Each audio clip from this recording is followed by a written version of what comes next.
Earth is a big school. పూర్ణాత్మలు తమ తమ అంశాత్మను పుట్టించి ఆ పుట్టించిన అంశాత్మలను భూమండలానికి పంపిస్తుంటారు, నేర్చుకోవయ్యా అని చెప్పేసి. ఏదో రోజు నువ్వు కూడా నా అంతటి వాడు అవుతావు అని ప్రతి తల్లి తన పిల్లకి చెప్తుంది. ఈ పిల్ల పెద్దగా ఈ తాను తల్లి తను మళ్ళీ తన పిల్లకి చెప్తుంది, ఏదో రోజు నువ్వు పెద్దగా అవుతావు, నాలాగా అవుతావు అని చెప్పేసి. పుట్టిన ప్రతి ఆడపిల్ల తల్లి కావాల్సిందే, మరి పుట్టిన ప్రతి అంశాత్మ ఒక పూర్ణాత్మ కావాల్సిందే.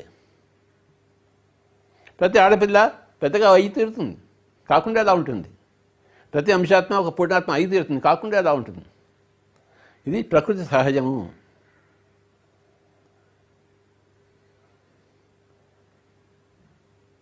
I am not okay, you are not okay అనే స్థితిలోంచి, అంటే నేను బాగాలేదు, నా పరిస్థితులు బాగాలేవు. I am not okay, you are okay అంటే నేను బాగాలేదు కానీ నా పరిస్థితులు బాగానే ఉన్నాయి, కానీ నేను బాగాలేను.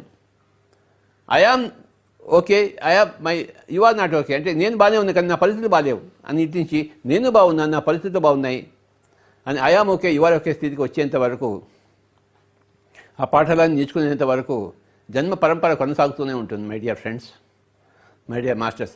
ఎప్పుడైతే పాఠాలను నేర్చుకున్నావో you are called a master. పాఠాలు నేర్చుకునేవాడు మాస్టర్ అని మాట్లాడు, మరి పాఠాలు నేర్పించడం కోసం వచ్చేవాడు గాడు కాకపోతే ఇంకెవడు? పాఠాలు నేర్పించేవాడు గురువు కదా. గురుర్ బ్రహ్మ, గురుర్ విష్ణు, గురుర్ దేవో మహేశ్వర, గురు సాక్షాత్ పరబ్రహ్మ, తస్మై శ్రీ గురవే నమః. మరి ఆయన గురువు సాక్షాత్ దైవమే కదా. మొట్టమొదటి మన ఫ్రెండ్షిప్. ఎవరితో ఫ్రెండ్షిప్? మనతో మన ఫ్రెండ్షిప్, మన పరిస్థితితో మన ఫ్రెండ్షిప్. దానికే ఎన్నో జన్మలు తీసుకుంటాం ఆ ఫ్రెండ్షిప్ నేర్చుకోవడం కోసం. తర్వాత మాస్టరీ నేర్చుకుంటాం.